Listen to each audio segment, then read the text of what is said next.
اعوذ باللہ من الشیطان الرجیم، بسم اللہ الرحمن الرحیم۔ عبداللہ بن زید رضی اللہ تعالیٰ عنہ جو عمرو بن یحییٰ کے دادا ہیں سے پوچھا کہ کیا آپ مجھے دکھا سکتے ہیں کہ رسول اللہ صلی اللہ علیہ وآلہ وسلم نے کس طرح وضو کیا ہے؟ عبداللہ بن زید رضی اللہ تعالیٰ عنہ نے کہا کہ ہاں۔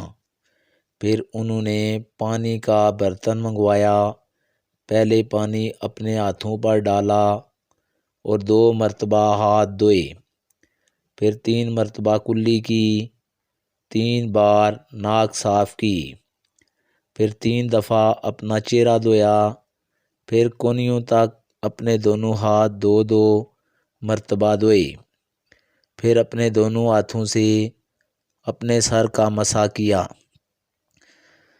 اس طور پر اپنے ہاتھ پہلے آگے لائے پھر پیچھے لے گئے۔ مسح سر کے ابتدائی حصے سے شروع کیا، پھر دونوں ہاتھ گدی تک لے جا کر وہیں واپس لائے جہاں سے مسح شروع کیا تھا، پھر اپنے پیر دھوئے۔ صحیح بخاری حدیث نمبر 185۔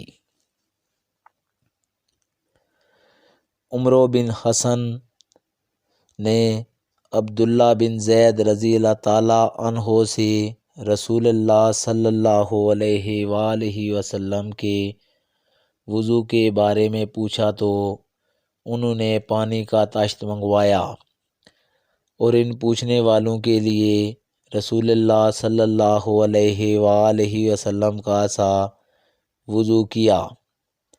پہلے طشت سے اپنے ہاتھوں پر پانی گرایا، پھر 3 بار ہاتھ دھوئے، پھر اپنا ہاتھ طشت میں ڈالا اور پانی لیا، پھر کلی کی، ناک میں پانی ڈالا، ناک صاف کی، 3 چولوں سے، پھر اپنا ہاتھ طشت میں ڈالا اور 3 مرتبہ منہ دھویا، پھر اپنے دونوں ہاتھ کونیوں تک 2 بار دھوئے، پھر اپنا ہاتھ طشت میں ڈالا اور سر کا مسح کیا۔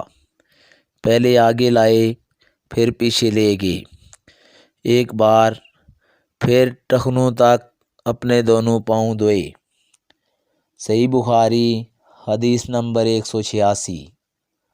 آج کی ویڈیو دوستو اتنی ہی، اگلی ویڈیو میں آپ لوگوں سے ملاقات ہوگی، تب تک کے لیے اجازت دیجیے، اللہ حافظ۔